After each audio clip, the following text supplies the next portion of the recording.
Okay, good morning, everyone. My name is Mike. I'm the Stakeholder Engagement Manager at Solent University. On behalf of Solent and Portsmouth universities, I'd like to welcome you to today's session, which forms part of our Winning in the Solent region series of events.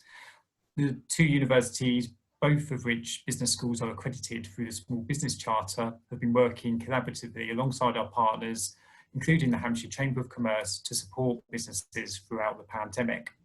We're delighted to once again be working together to deliver this webinar, utilising one another's skills and resources to support the business community. We'd like to thank everyone for their involvement with this. Before we get underway, just a couple of housekeeping elements. Please keep your microphone on mute throughout.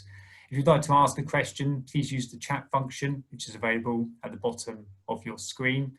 Once our guest speakers have spoken, we'll go into a Q&A and open discussion.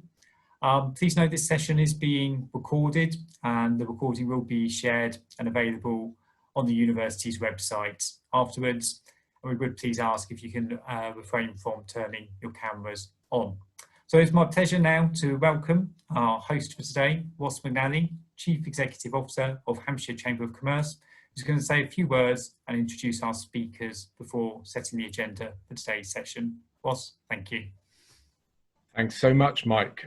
Welcome everybody. Good to see you all, and I'm really looking forward to hearing from our speakers and learning so much about the experiences we've been having during these extraordinary times of the lockdown. I'm Ross McNally. I'm the Chief Executive and Executive Chair at Hampshire Chamber of Commerce.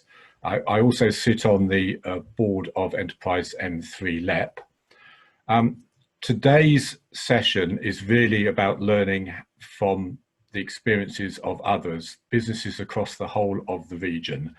And it's good that we'd be able to bring together such fantastic partners in terms of the University of Portsmouth, Solent University and the Chambers of Commerce in order to share these insights and share these learnings. We know that the current situation is quite extraordinary, and every week businesses are being challenged to think of things in new ways and address their particular needs. And I know from operating with the Chamber of Commerce and dealing with hundreds, if not thousands, of businesses across the Hampshire region, that the businesses have really stood up and addressed their concerns and their needs with innovation and with insight. And I think we'll learn today from a lot of those in terms of what's been the general feeling, but also specifically from Bright Bulb Design and from Matt, what his experience has been and how he's trodden this very challenging path over the past few months. Today we'll be hearing from our speakers, and it's my great pleasure to work with them and to be able to share the insights. I'll be here later to operate a bit of a Q&A session, but we really want to hear from you. So if you can please get your questions onto the chat, we will ensure that these questions are put to the speakers, and it will enable you to not only share your insights and your perspectives, but also get some feedback and some insights from our well-informed speakers. A little later, we'll be hearing from Matt Jeffrey, the CEO of the award-winning Bright Bulb Design, and he'll be sharing how he's had to adapt his business to get through this pandemic. But first, we'll be hearing from Jillian Saiva, who's the Associate Professor in Management Practice at Solent Business School, and is also Southeast board member of the Chartered Management Institute. Now, she will be helping us to understand what's happening in this uncertain world. She'll be looking at the wider learning from lockdown, and also showcasing some of the recent CMI Management Transformed research findings. So look forward to seeing you at the Q&A session a little bit later on, and handing over to Jillian now. Welcome, and look forward to your presentation. Jillian, over to you.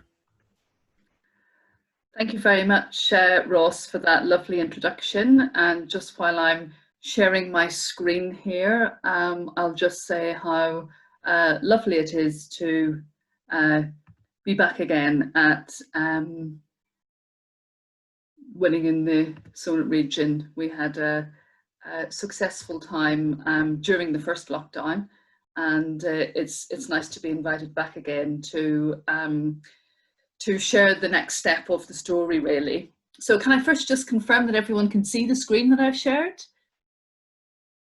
Splendid, thank you.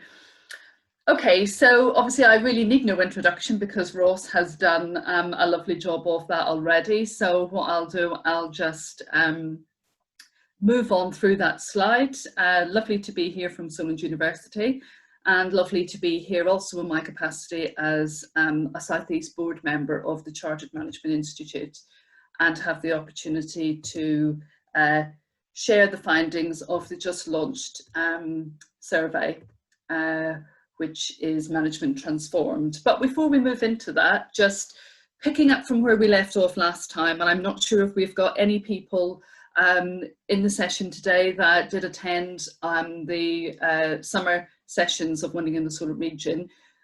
We looked at the CMI toolkit called the Better Managers Manual, and this was a toolkit that we shared with everyone, reflecting on obviously the challenges that we had as a result of being plunged into the first lockdown and everything that we all experienced.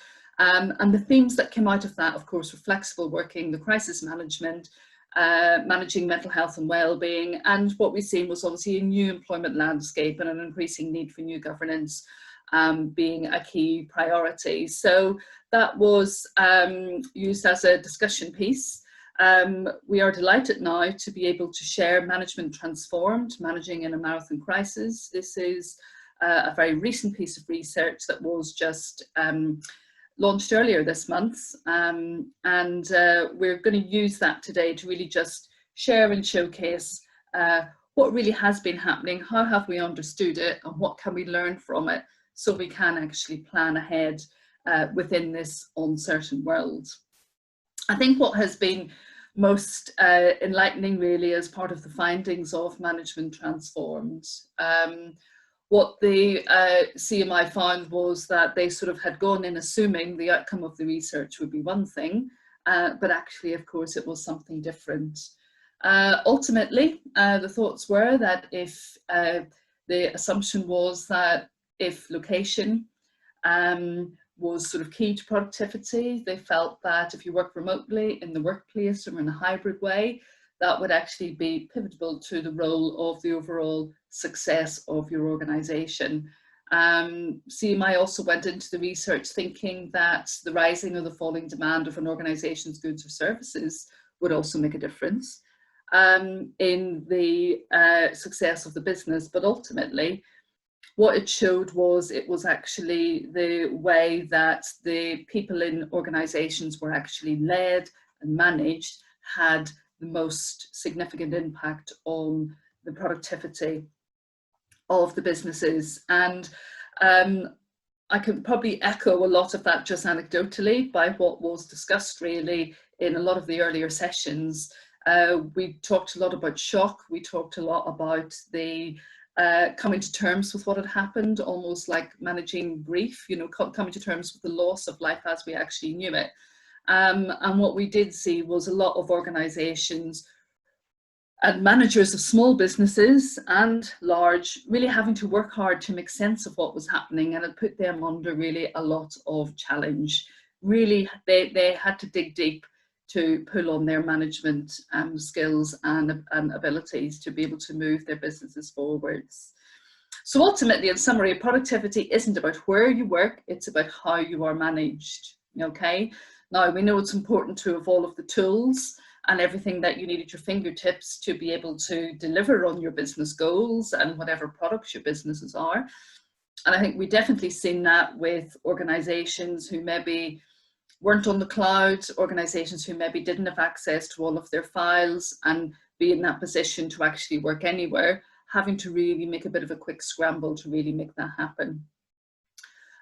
Also, we've seen organisations that maybe their business type was a small business on the high street, and if they hadn't got the ability to actually put that business online, to sell their products online, obviously their productivity was impacted that way as well. So that's something that we can certainly come on to later about how you be more agile so you can actually work forwards. But really, the research findings here have shown that ultimately there is a shift now, as we're in the last quarter of this calendar year, very, very much a shift where less people are actually working in the physical workplace, and we're seeing an increase in that hybrid and virtual approach to working. And what it is forecast is that we will never return to the traditional 5-day week in an office. There is obviously strong evidence to suggest that productivity can still be carried out with effective management where all the tools are in place. So we are seeing greater flexibility being used within our organisations. We have mentioned the well-being word already. Ultimately, the recommendations are that communication is key and looking after your people is key. You will see from the research findings here, just the simple things of being able to reach out, connect with people. It's something that is very, very basic in our motivators and what actually makes us happy as people. So you will see there's a range of skills and attributes here, of course, that you see within the relationship of like business owners and ultimately staff members. But what we are seeing is that recognizing that the people that work in your teams do actually need to hear from you on a regular basis, but need to hear the impact of the decision making or what actually might be happening. So we know that that is something that people have learned how to do better, and ultimately it's refining that more as we move forwards. I come from the HR world, and of course within the HR world, employee engagement is the ultimate goal that organisations are wanting to achieve. If you've got an engaged workforce, you're going to ultimately have high levels of productivity because your employees will stay longer, they will be happier, and you don't have the increasing costs of staff turnover and having to go to find those great people again. So ultimately, if you can create a workplace where your people are happy, that will actually take a lot of the pains away from your business model. But of course, we know that the traditional physical place of work that, of course, a lot of our businesses were built around has been pretty much swept away from under our feet. And as mentioned in the earlier slides, there is this shift for a more hybrid working business model. So it's how then, as a business owner, you can actually work with your business to ensure that everyone that works in your team has got what makes them happy. And then how do you compensate for these elements maybe further down on this scale here? How do you actually compensate for that whenever it's actually out of your control? Ultimately, comfort of a working environment. We know it was very different in lockdown 2.0, where we had rain beating on the window pane in our homes, whereas everyone was sort of trying to work in the sunshine in their back gardens during the first lockdown. And ultimately, this has a big impact on health and well-being, and of course, the happiness of people as they actually carry out the work that they're doing. So these are also important things to be aware of. The anxiety and loneliness piece, of course, is really key. And this links into the earlier recommendation around communicating and actually over communicating to ensure that everyone is in that place. We know that if your business is not back in the physical working space again, it's those informal conversations are at risk of then not happening as easily. We know the comments of the conversations that have in the kitchen or by the coffee machine or by the water butt, etc. Those can be some of the most productive conversations that you have with your team members. So it's how to almost fill that fill that space with how you can have those conversations, but obviously facilitating them to make sure they do happen. In terms of uncertain worlds, I think it's important that we just recognise the context of what else has been going on in this calendar year. We know there has been a lot of change globally. We know we're now in a position where we're going to have some new leaders out in the western part of the world, which is going to make a big shift for obviously how the UK moves forward in a post-Brexit economy. But ultimately, the impact of Black Lives Matter, which of course, the impact of that made its way across the pond. But ultimately, before that, there has been a lot of focus in looking at how business owners can actually harness the best amount of talent for their business and how they can be aware of the importance of managing equality, diversity and inclusion within their teams to ensure that everyone is included, making sure that everyone is engaged and motivated, and ultimately, in times of challenge, that you are taking the best people with you in your business to ultimately make your business productive and successful. Under the inclusivity umbrella, we've also got obviously gender to consider, and I think something that we all reflect on, certainly from lockdown 1.0, the impact of childcare responsibilities on working families. And certainly what the research has shown is that there has been a much higher impact on obviously the female gender. And with that, it's how business owners might be able to really be aware of that, but offer support from a gender point of view, where ultimately what's going to happen is that if your child is sent home from school because someone in their bubble has contracted COVID-19, and you are going to have to homeschool them, obviously in this current pandemic world, ultimately what we're finding is that the responsibility of that does fall on the female more than the male.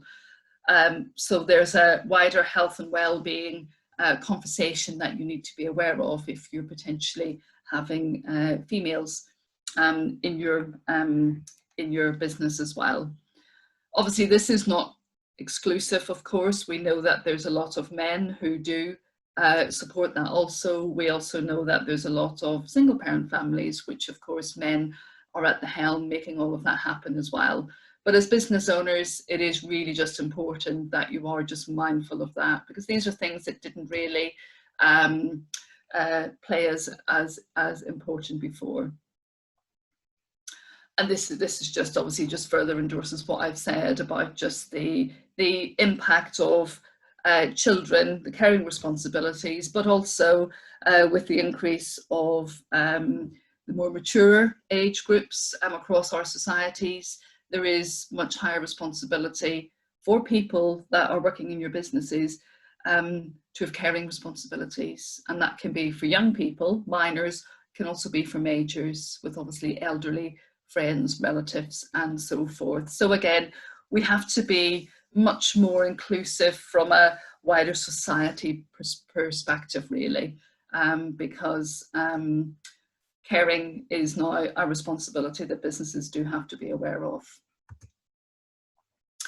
So then in conclusion, what we're looking at then, how best to plan when it is uncertain.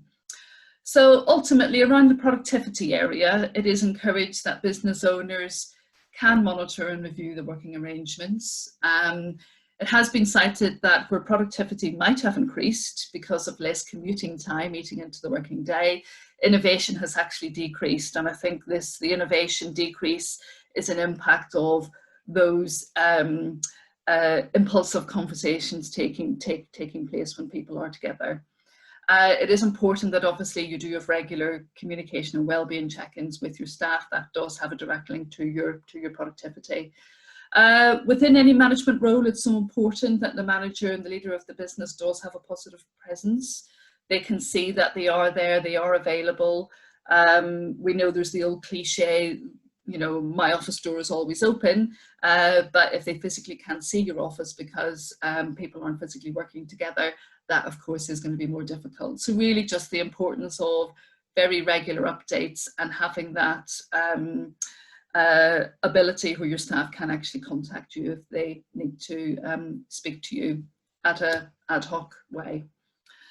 In terms of employee engagement, we know that there's a lot of narrative out there around, you know, empowerment and delegation and bringing the young minds and fresh minds together for innovative problem solving and so forth. And I think when it is uncertain, what you have to plan for, you have to plan to be disrupted, you have to plan to be agile, and you have to plan to be in a position where you've actually got a backup plan.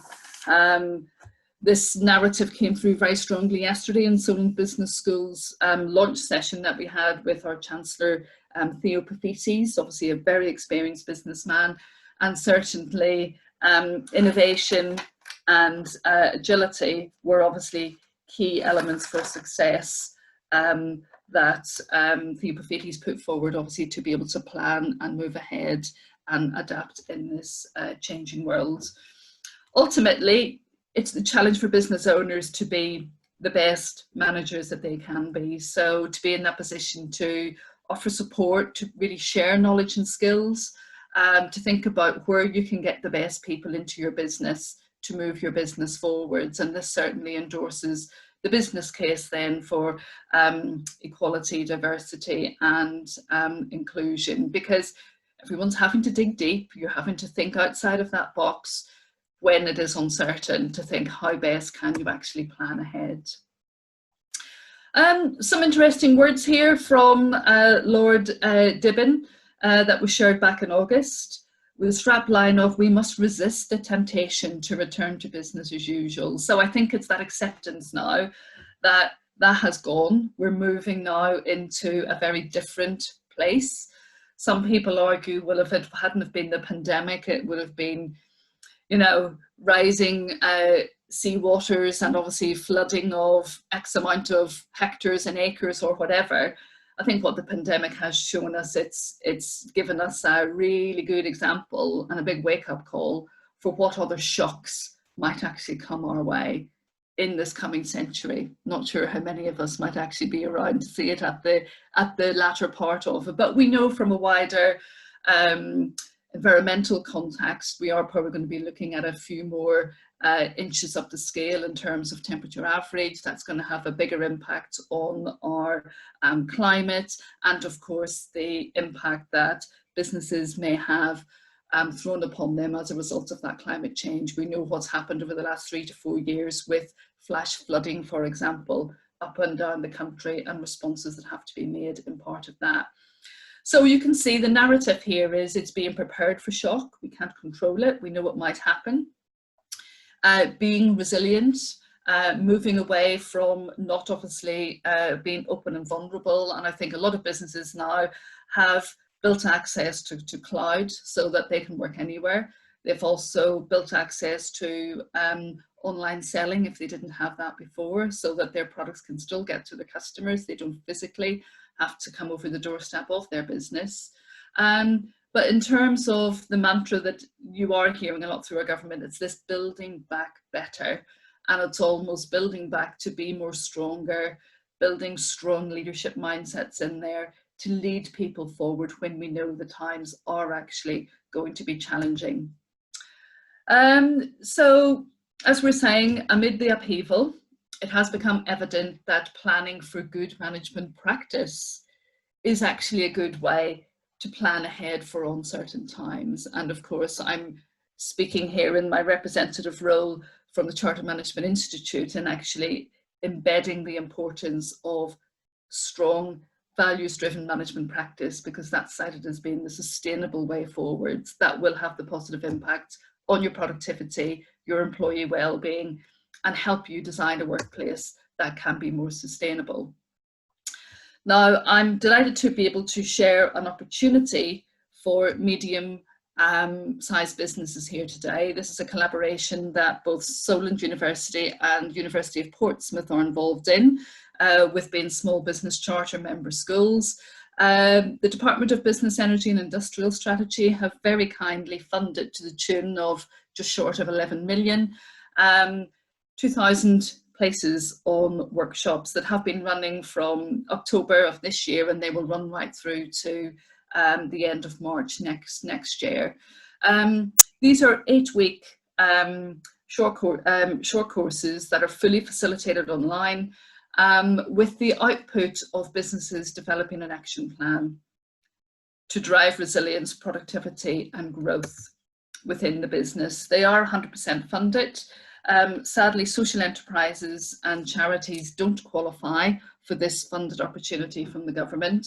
But if you do have a turnover of over 100,000 and employ 5 or more people, you should qualify to be able to come on this 8-week programme, where you will have the opportunity to do a bit of a deep dive into your business, really review it against some of these areas that we have discussed in this presentation today, with view then to putting together an action plan for how to actually drive your business forwards. What I will say that has been a really positive impact of these sessions, we've got 60 small businesses nearing the end of this programme already at Solent. It's the ability to come together as a community that has been really positive. The stories that the businesses have shared, the learning from each other, and I think just when times are uncertain, it's nice to actually be in a body of other like-minded people who are running businesses to really share your stories and actually learn from. So that concludes my session. I will hand over now to Matt Jeffrey, and as I understand it, we'll take questions at the end. So I'm going to stop sharing my screen now, Matt, so then you can go ahead and start sharing yours. Ross, is that okay? You're happy? That's what we should be doing, yeah? That's absolutely perfect, Gillian. And while we wait for Matt to get his slides up, thank you everybody for attending. And I've encouraged you all to put questions into the chat, and I think we've already got one. So please do fire away as you hear from the speakers. Put your questions into the chat, and I'll ensure that they're put forward to the panelists. Thank you, Matt. Brilliant, thanks for that, Ross and Gillian. Yeah, so I'm Matt Jeffrey, CEO of Bright Bulb Design, and actually following on from what Gillian said about the leadership programme, we did a growth accelerator programme with the Solent LEP earlier during the actual pandemic, and that actually proved to be really, really helpful. Helped us look at our business. We did that with BDO as going through our business plan, looking at everything. And so those tools I suggest are really good for small businesses. So I definitely would recommend people taking up that opportunity if you're the right size business to do that.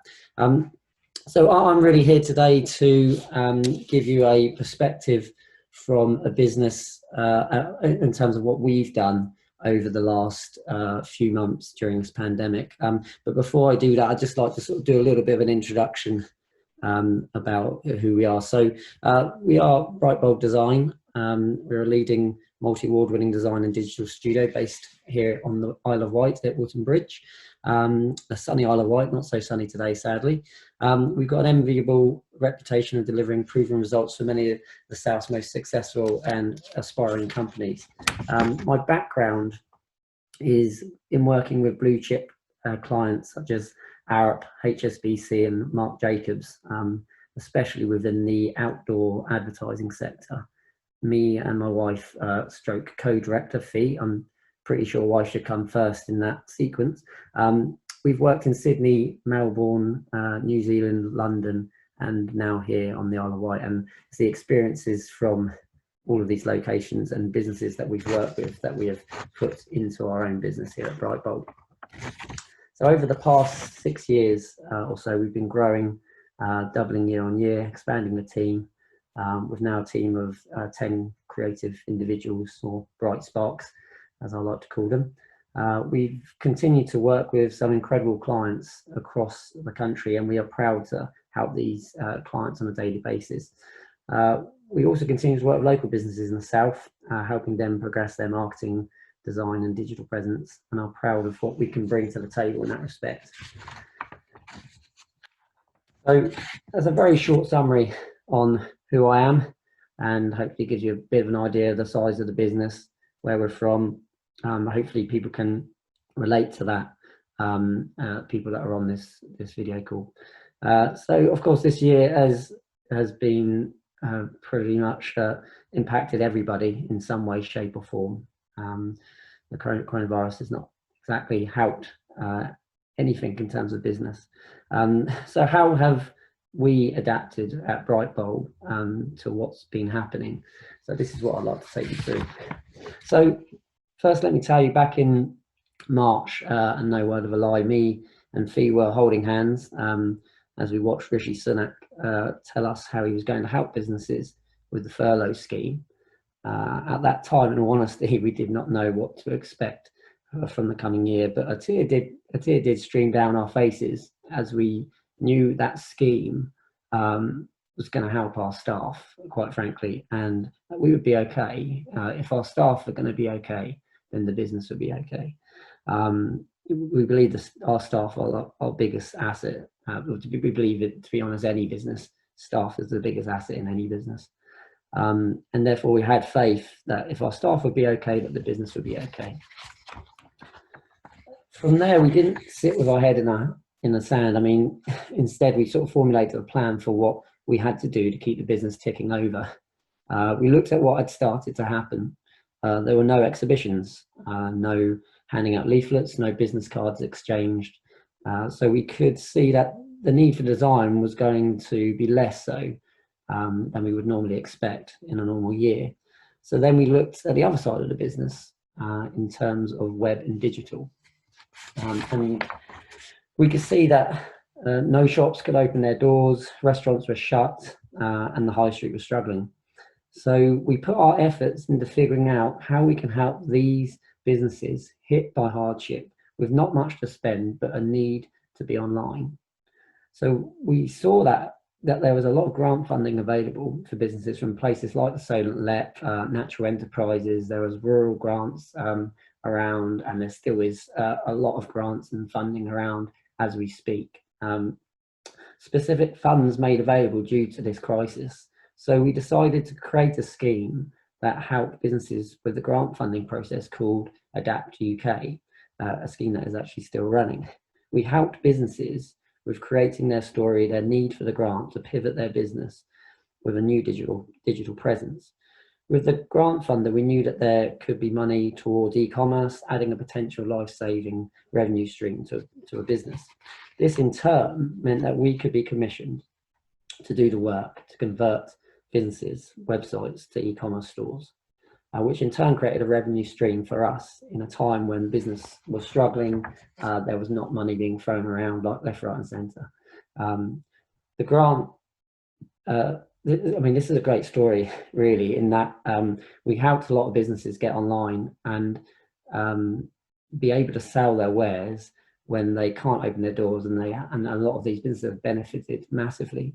One business sold fruit and veg and have never used online for anything other than a basic holding page.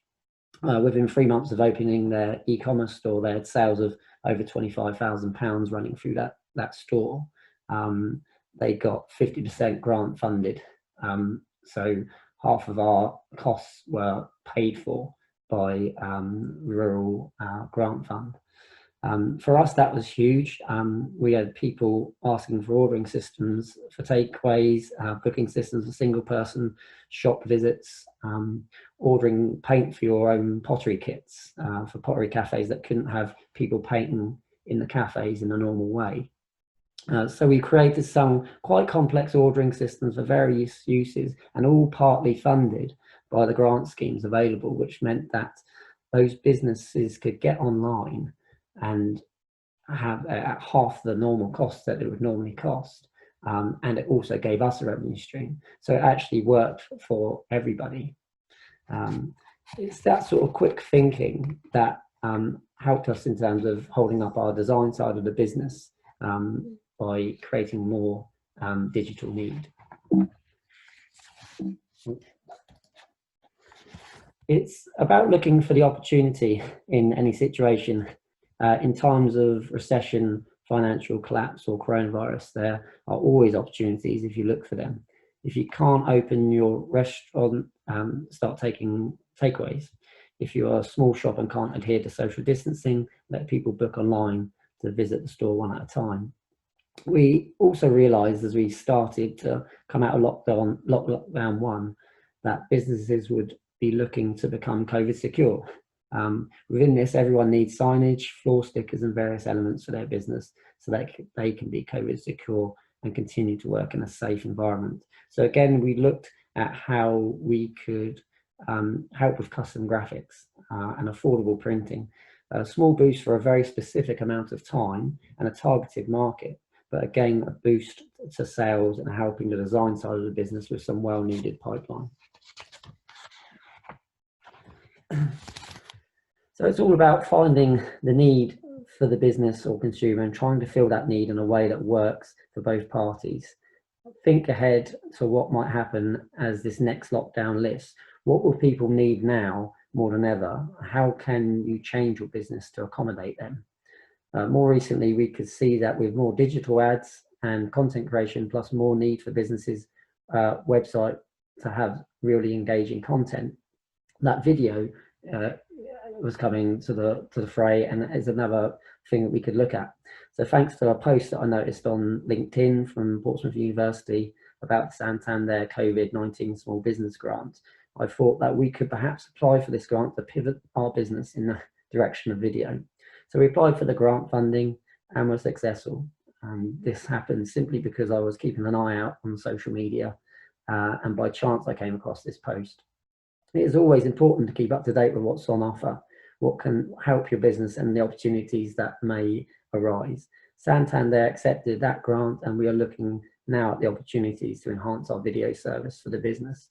And I think it is important to note that people shouldn't be worried about asking for help in those situations. I mean, there are things out there that can be really useful. It can be mentorship, it can be the programs like we've discussed, the Solent programs and the leadership programs. It can be grant funding that can actually add a boost to a certain element of your business.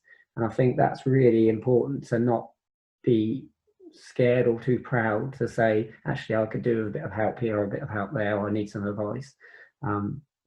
So what else did we look at?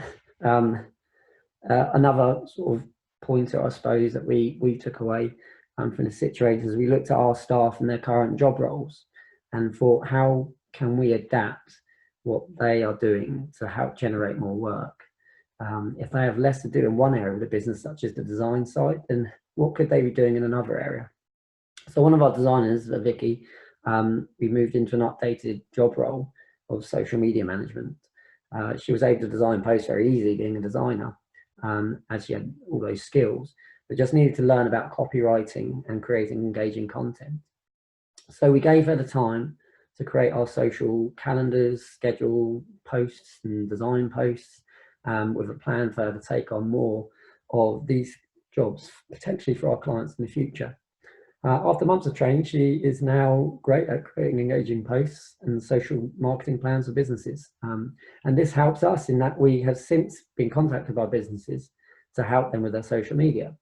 Again, another revenue stream that we had not really taken as full advantage of in the past, but the current situation made us look at ourselves and say, yes, we can do this. We've got the skills. We just need to train or adapt that particular position.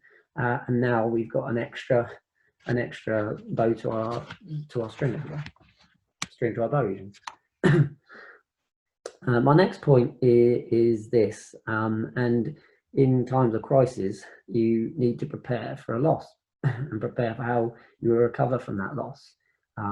If you're prepared to potentially lose money, but have the foresight to put credit in place or some sort of funding or something available to you for your recovery plan, then you go into that loss knowing that you have at least the light and hope at the end of the tunnel. For our business, in December is always a difficult month for us. All our staff are on holiday for the last 2 weeks of the month, so you imagine having 8 to 10 members of staff just disappearing for the last 2 weeks of the month. It's not exactly very helpful in terms of productivity. Most of our Christmas campaigns are already live by the beginning of December, and businesses tend to relax in the winter break, not committing until after Christmas to a big website redesign or new marketing campaign until they get new budgets in place. So we are always prepared to have a bad December. In times like these, that could be even worse than usual. If you don't have a loss, then that's great, pat on the back all round. If you do have a loss, then we know we have the money, the funds, the credit in place, are in a good position whilst we recover and plan to hit the ground running in early January. So another point that I'd like to just touch on, and it's kind of the last thing I'll touch on here today, is another thing that we did during lockdown 1, which has helped us and has helped many others actually in this uncertain time, and that is to create an information booklet that Fee put together on mental health. During just before lockdown, actually, Fee became, my wife and co-director, became a mental health first aider, and if ever there was an opportunity to use her new skills, it was during lockdown 1. She created a document on what people and businesses can do to help their mental health. The leaflet was actually so successful in helping people to actually visit Isle of Wight have recently commissioned us to do a new one for the tourism and hospitality sector here on the island, who have obviously suffered massively through the pandemic. It is great that it's helped so many businesses. It's also important it's helped all of our staff, which have gained some good tips and insightful on what mental health is all about. During lockdown 1, we had evenings where the team got together on Zoom, played games remotely, and sent our staff goodie parcels to let them know that we were thinking of them. This all helps you get through the situation together as a team. We had a member of staff who lived in a flat on their own, no garden, was basically told to stay in for 4 months, not even allowed to see their family. And we noticed that he was quite frankly fed up with the situation. And we took note and tried to do what we could to help through those, online sessions and chats and just talking and communication. It's important that you take note of your staff and their feelings and do whatever you can, remembering that, yes, you are the owner of the business, and yes, the weight of the world may seem to be upon you, but it's your staff that hold that business up on a daily basis. They have families, they have money troubles, they have personal issues. Help your staff, and the reward will be great in what they think of you and how they support your business going forward. I'm proud of our team. They've helped Brightbolt plan, adapt and grow certainly in this uncertain time. So just a summary of tips from me that I hope will help everybody here today. Number 1, look for the opportunities for your business. How can you adapt a service to accommodate to the new norm? 2, see what grants are available for your business. You may be surprised at what's actually available to you once you look into that a bit further. Think how you can change employees' job roles to become more productive or add a new service. Prepare for a loss. Make sure you have credit available in the business in case the worst happens. And lastly, look after your staff's mental health. They are your most important assets and are the ones most likely to help you recover from the situation. So that's it from me. Hopefully that's been informative and useful, and useful tips for other small businesses and who can hopefully relate to what I'm talking through. But I will now pass it back to Ross, I believe. And thanks very much, Matt. That's absolutely brilliant insights from the, if you like, the front line of businesses, particularly a small business managing with all of the issues. If I could invite Jillian, please, and Matt, then I think we're moving into the Q&A session. And as I said before, I've got the chat open, and I'd be delighted if you could put your questions to Matt and Jillian, and I'll ensure that they're asked. I do have a few other questions available as well, so I'm sure that we will keep chatting for the next 25 minutes or so. But please do put your specific questions relating to your specific experiences and businesses into the chat, and I'll pick them up. So let's kick off.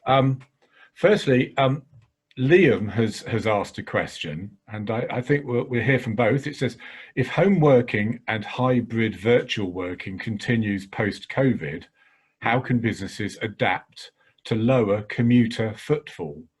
And that's obviously a very important key thing for many businesses who have placed their businesses in areas that rely on commuter footfall. But I think it probably goes wider than that.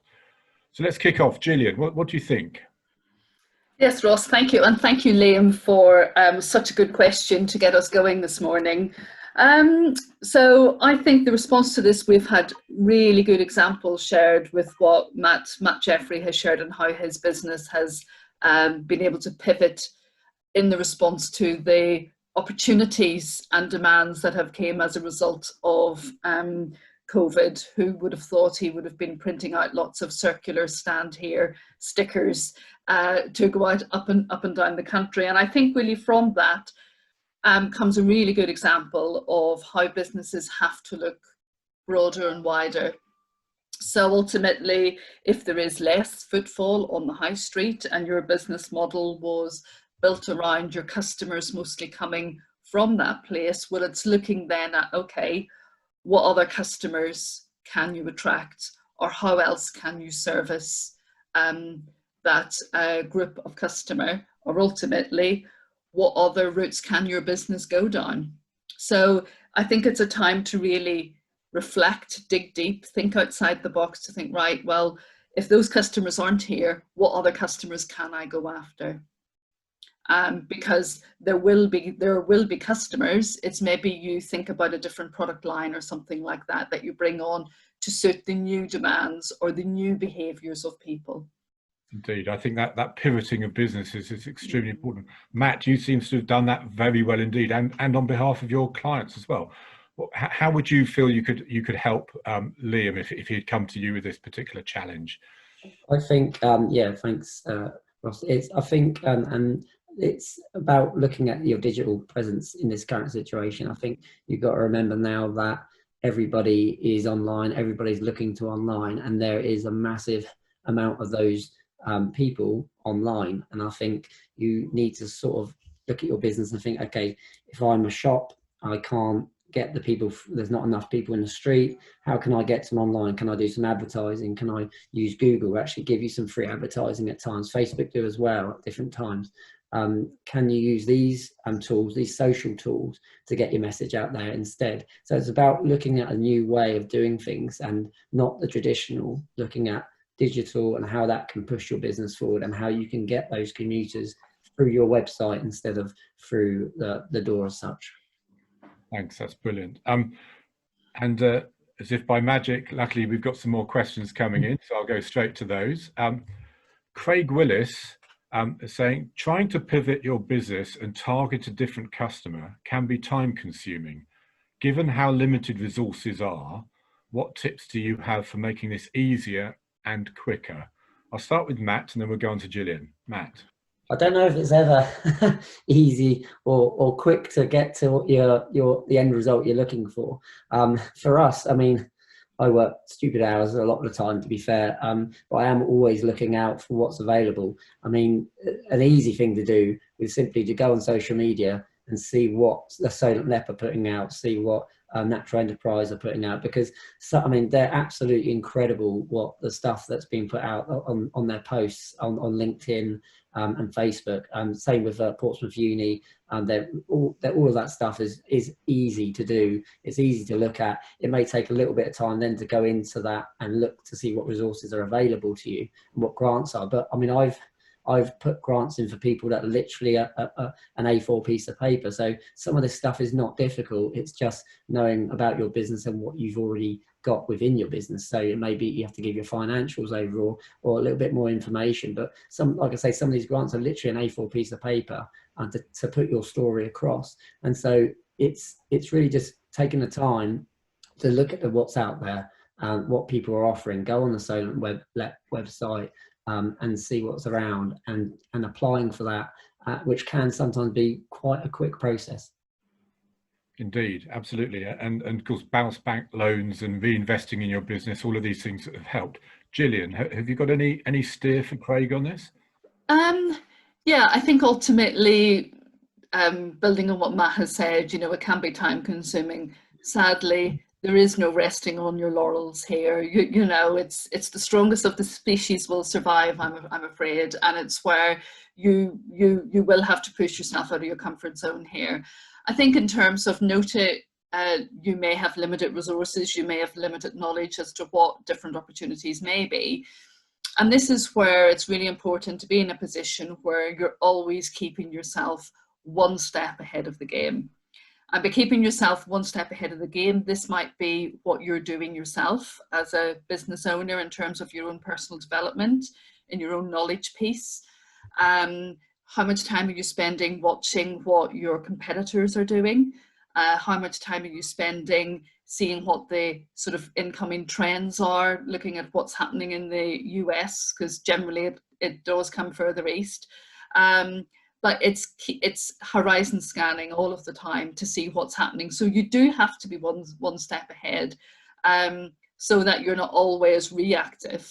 Yes, it is going to be time consuming, but if you change your behaviors so that every day you're doing a little bit of working on your business, and that added value to both yourself in terms of your knowledge and what you're understanding that the markets are within your industry, sub-industries, branch industries, etc., it means that you can turn your hand to innovation and pivoting a lot easier. It's also the company that you keep.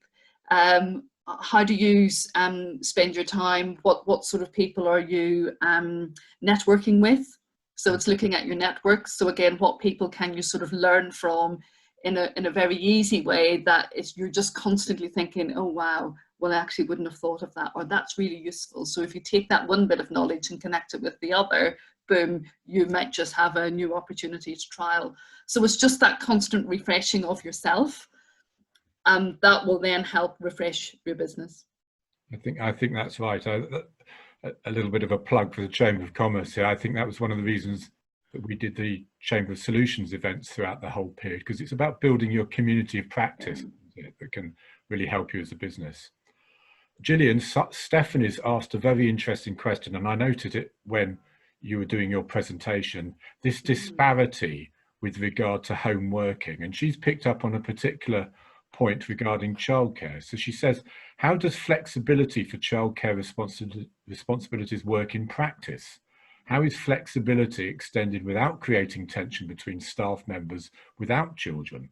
And is there a way of supporting staff with children and childcare responsibilities that doesn't include asking staff to make up hours at night or weekends, or take a salary cut, or use up holiday? She gets this type of question quite a lot in her role. So that is part of that disparity piece. Home working has created new challenges. Yes, it has. I mean, I'm not aware of what Stephanie's business model is that she works in and what her role supports. Ultimately, if it is a business practice that can have staff work from home, that of course will then make the childcare element a lot easier, where of course working parents can of course multitask if they can carry out their work responsibilities at home while the children are there in situ. It of course is a lot more challenging if the actual business model and the work role. Oh, here we've got a local authority in the economic growth team and deal with businesses on a daily basis. So it's looking as to whether that actual job role can be carried out remotely. And it's then looking in order to have that ability for your female staff, and I see the notice, so they don't have to make up hours at night and weekends, or they don't have to take a salary cut. So that of course is what you want to avoid.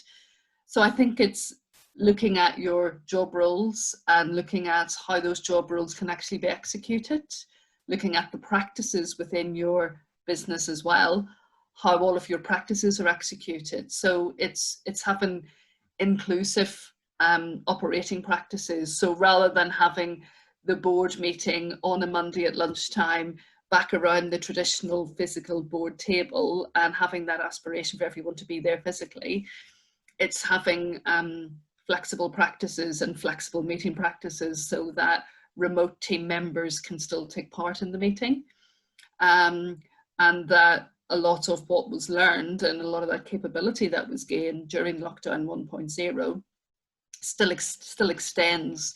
And this is where we are seeing a lot of crossover with this hybrid model, so that those individuals can still avail of their childcare responsibilities if they are ad hoc, and it means they can still do their work role as well within the normal working hours, so it's not then consistently pushed through into evenings and weekends, etc. And of course, this might be parallel also for caring responsibilities at the upper age spectrum also. You know, elderly people put into hospital because of COVID, and of course they can't stay in hospital once they're better because they need the beds back, and you know, they can't necessarily go into other social care systems. So there is increasingly a responsibility during the pandemic for family members to then look after you know, people that and their loved ones that do then have to come back home. Absolutely, Jillian. So it's that additional caring responsibility. It isn't just children. Quite right, absolutely. And I think one would imagine that the last year has been a social experiment in our teams being a village and actually working with each other to resolve these issues. But I know just how difficult that can be. Matt, you seem to have a very good team working with you. Have you had these challenges, and have you found innovative ways of dealing with these matters? Me and Fee have had these challenges, me and my wife, in terms of she's part of the business. We obviously lockdown 1, the kids were at home, and her trying to continue to work was just very, very difficult. So that ended quite quickly, but it's a difficult one, because if you say I want to basically do have less hours, I want to, you know, I need to look after my kids, which is all good, but the time would need to be made up somewhere, presumably, to say I don't want to take out a holiday, I don't want a salary cut, I don't want to make up the time, is not, I don't know how you would get around that other than doing agile working, making up the time as and when they can type of thing. That's how we deal with it. We've got Adam, who he picks up his kids on a Friday afternoon, so that came about, nothing to do with COVID actually, but he makes up the time in the evenings on Wednesdays or Thursdays or whenever. We're not really bothered about what day it is, but he just makes up that time and just lets us know on our little digital timer system that he's done those hours. So I think you can be flexible. I think it's difficult to say we basically want to do less hours but still get paid the same amount, not make up any time, not have it taken out a holiday. That's a bit more difficult to figure out how you would do that personally. I think that's right. I think it probably is shaped around the individual needs and the individual requirements, isn't it? But you're absolutely right. There is this equality piece that comes into play in the workplace that needs to be addressed. Mike, on a similar subject or related subject, who did you involve in your business when drawing up your lockdown plans? We'll call them that. And what were their insights, do you feel, as you started to develop and shape these things? We actually got together as directors, me, Fee and Alan, who's my dad, who are a family-run business, and we sort of looked at what we needed to do and shaped those plans between us, really. We did involve the staff as well in terms of coming up with ideas. What can we be doing to fight against this situation? What can we be putting out there? What creative campaigns can we put together? I think it's important to involve the staff in terms of some of those decisions, and then feedback to them how that's gone or what we've done, and so that they can be really a part of that business. Because I think having your staff wanting to give you these ideas, and not every idea will be used, but you know, having them to be involved in that process makes them feel more of a part of that business, and therefore more attached to it and where it goes and its growth. And I think having everybody together to try and create what's, you know, different ideas, and then for the directors to go, okay, we'll do this, this and this, and then for us to feedback to them and say, look, this worked, or that didn't work, or it was a good effort, or this went really well. It is great for them, and also a little bit of a boost for them to go, oh, do you know what, my idea was used, or and such. So we kind of between the whole team and then specifically on the top tier, trying to create some sort of plan to make sure that we were safe and could continue onwards, and the business would be able to progress. Indeed, It's all about, I mean, we've heard a lot from businesses that it's really helped to bond and create a new culture in some of these organisations as a result. Yeah. So there's always some good things that come out of these challenges, these moments, I suppose, of crisis that we address. And it sounds like that's happened in your business very much. Definitely. When we had to be fair, we've got an incredible team, and we're pretty a tight-knit team, to be fair. We all support each other on different projects. If one person's out, someone else will pick up the project. We're constantly chatting. We have Messenger and stuff as well. On Facebook, we have our sort of fun chat as well. So there's constantly talking, communication back and forth. So we're pretty lucky in that respect anyhow, but even more so within an environment that we're currently working with, to have that support and know that your team are there for you is massive. Thank you, Matt. Jillian, on a slightly related subject, when looking at the research and the work that you've been looking at, particularly from a broader perspective, do you think that businesses, really there was a lot of development on the hoof as far as businesses were concerned through innovation, or did businesses address everything in a more planned and formal way? What do you think the balance was from your perspective? So I believe that there was a lot of quick reactive responses, which of course you get when you are under pressure. It's that sort of fight or flight mode. And I think we've seen some excellent innovative responses where people were put out of the comfort zone and they had to really think, right, what am I going to do? People were put under pressure to make decisions that they never thought they would have had to have made. And what that has done for a lot of people is actually show them what they are capable of doing. It's maybe made them think outside of boundaries that they would never have considered before. And having those practices are actually very good renewal and enhancement practices. I think as we've experienced now lockdown 2.0, and of course we have to understand the uncertainty is still going to continue. While there may be bright lights shining now at the end of the tunnel with obviously a vaccine, we know that there is still going to be an element of disruption. I think what we're seeing now is maybe businesses reflecting on, okay, we've maybe had to fail fast in some of the initiatives that we looked at, or we've maybe made a quick decision and we've put in short-term initiatives that have maybe acted as bridging initiatives, where maybe they've had maybe a quick fix to put their business online with a very quick sort of website and shopping cart back end built onto it. Maybe they want to do a full overhaul of their website now. Maybe they want to think about where their brand actually sits moving forwards, and maybe new identities that they want to bring into their branding as a result of what they have exposed themselves to during the last 6 months. And also I think it's been a period of renewal for a lot of businesses and repositioning of their business strategy, really, on the back of maybe having to close off previous sales lines and so forth, where of course if that one market has dried up but then new opportunities arise, it's then realigning themselves for new opportunities in a more sort of resilient way as well. Very good. I think one of the key issues, Jillian, is also around productivity. Do you think as a result of these changes, this is going to help to enhance, or is it going to place Britain further behind the productivity curve? What do you think will happen? Yeah, so I think the productivity curve's a bit up and down, really. I suppose if we were going to try and draw a straight line across all of those curves, what would it actually look like? Would it be straight? Would it be up or down? I mean, there has been so many business industries that have been significantly hit, and I think the hospitality industry, for example, has been very, very severely hit. So of course their productivity of course has gone down if they've had to close their doors. So they're in obviously that more challenging position with very strong rules when of course they are in that productive phase.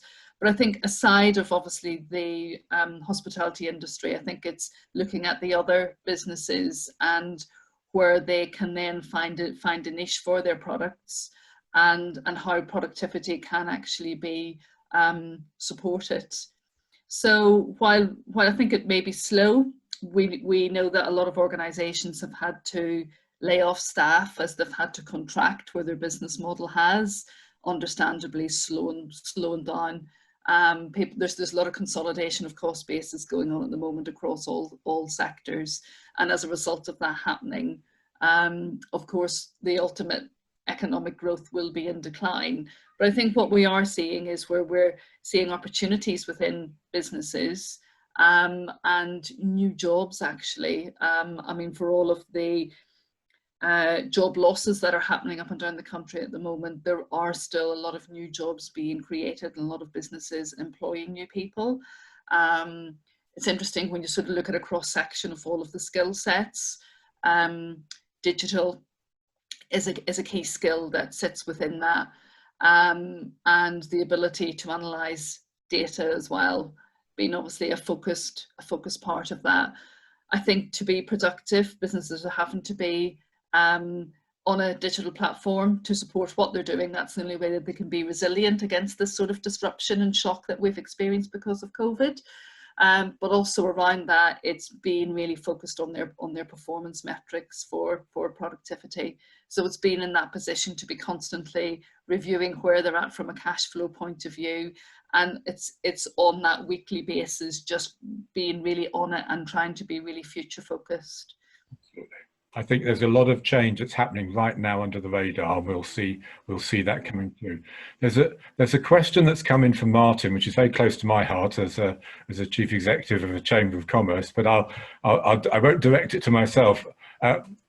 Matt, business networking via the Chamber of Commerce, there are other networking organisations, and independent business groups is an important part of sales for a lot of businesses.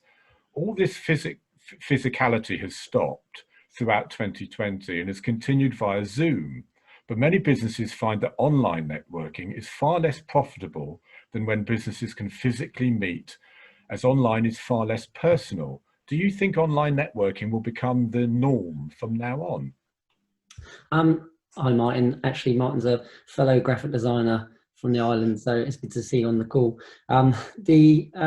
Yeah, I mean, I've seen Martin at many networking events here on the island previously, and sadly over 2020 we haven't really seen each other. But it is becoming a thing. The Zoom thing is great. It was a good sort of replacement for when nothing else could happen.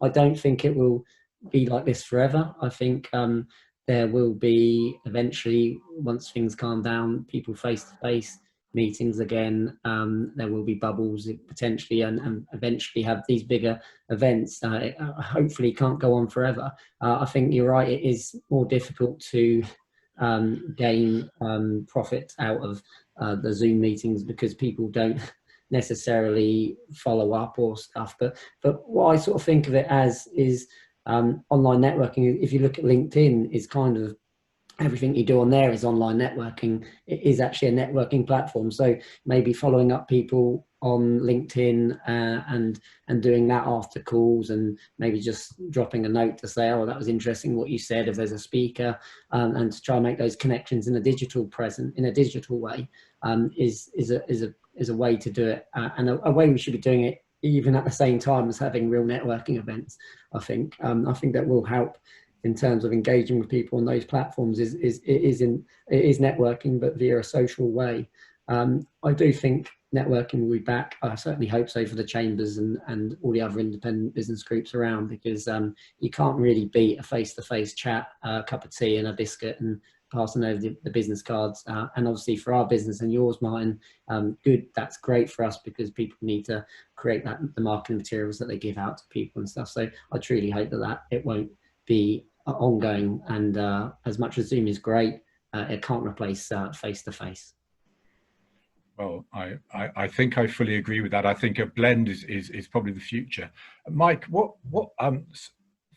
Matt, so what impact did you experience with external partners and supply chain relationships? Has there been a change, do you think, during the lockdown in the way that those relationships have been ongoing?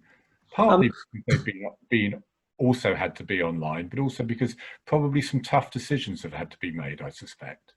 Well, we've seen some suppliers go out of business, sadly, in terms of some print suppliers, but we've got some pretty strong relationships with it's mainly print really related suppliers, and they've been actually, a lot of those have been incredibly busy. They've actually been doing, like I said, some of the sort of social distancing stuff that you've seen, they've had to do that for businesses across the whole country, you know, so a lot of that stuff's going out. And there also was a time when lockdown 1 ended where everybody started to promote again and advertise and do outdoor advertising and stuff. So that's certainly improved. We have other, certainly we work quite heavily in the taxi advertising industry. That was hit incredibly badly with COVID, because people weren't going out, there was no one in taxis, so people weren't advertising on taxis because nothing could be seen.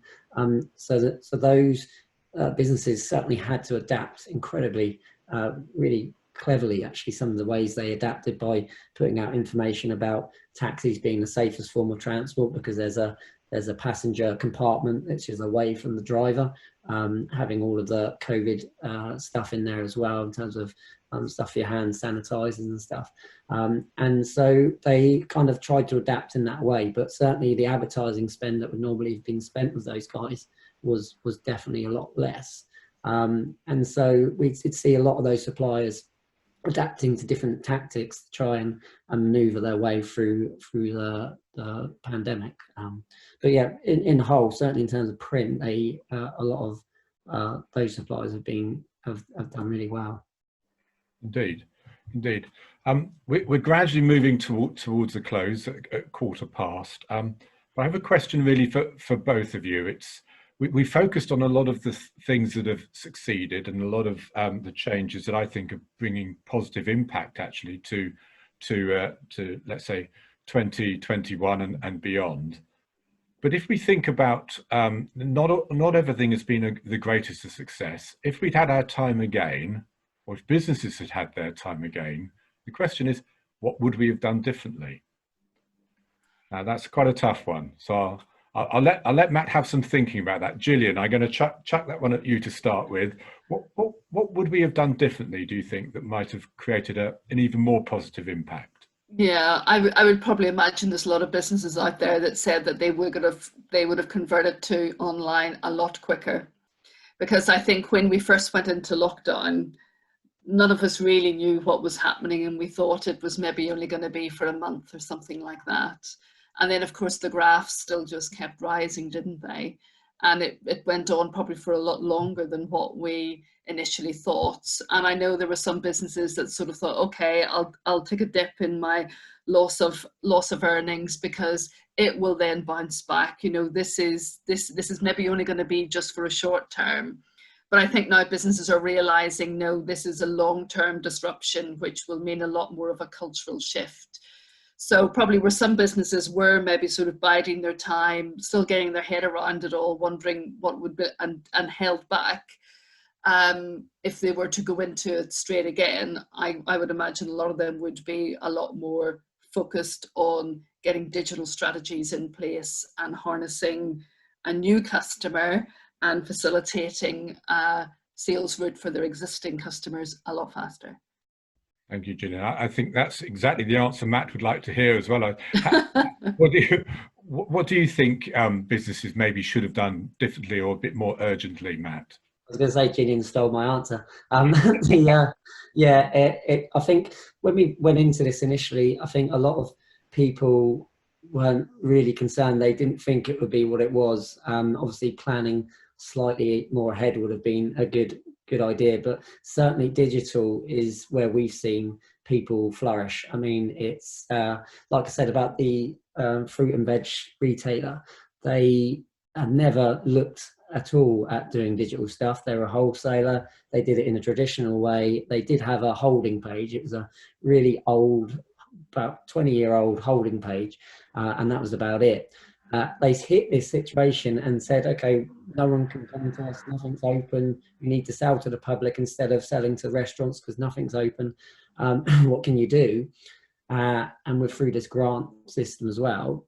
we turned around an e-commerce store in a couple of weeks for them, and like I say, they've now taken, well, within the first 3 months they took £25,000 through that e-commerce store. So that part of the business is suddenly come out of nowhere, and they're making a good revenue stream out of that. And that is the key to I think what people should have done slightly differently is to actually I mean, for us, we've been banging on about digital for years, but you know, it's hard to, it's only now that people go, oh, hang about, yeah, no, they're right about that. We really should get a store or have some sort of presence or do something on social media or do some advertising on Google ads or Facebook ads, because that is really, really where people struggled. And in that first, I mean, believe me, in that first lockdown, we were so busy. We had the best, we had actually the best 3 months in terms of sales and profits we've ever had, because we had so many websites coming, people asking us for websites and different things. It was just crazy. So hopefully, and now in lockdown 2, I've seen that people have got that and they're ready for it, which has been good to see. Thank you very much, Matt. Absolutely. So I think the message has been, it's not just about Zoom. It's about the acceleration of digital in all its formats, and we've seen that throughout the whole of whatever sectors, very many different sectors that maybe they didn't think could have the impact on their business, and it's proven to have it. So well done, businesses. Well done for those levels of innovation. Matt and Jillian, thank you so much for your contributions and for your grilling. It's been really very enjoyable, and I think the insights that we've learned through your presentations, through the Q&A, have been really helpful for businesses. And I'd just like to thank everybody for joining us today, and just give a little bit of a mention that we have another one of these sessions taking place on the 3rd of December. That's Thursday, the 3rd of December at 10 AM, and that is Managing People Through Change. So please do join us, and please let everybody that you know about the webinar as well to come on board, because I think these things are proving extremely useful and extremely helpful at these challenging times. Obviously, this has been recorded, so we'll be sending this out to you, and please do take 2 minutes to complete the survey when we do contact you with that. And if you have any further questions, please do get in touch with Solent. I think there's an email address, engagement@solent.ac.uk, and that will be very helpful should you have any questions that we haven't been able to get round to answer today. I'm Ross McNally. I've been delighted to be able to work with you and share the insights that we've learned of today, and look forward to seeing you on the 3rd of December. Thank you so much, everyone, for attending, and see you again soon. Take care. Thank you. Bye. Thank you. Bye.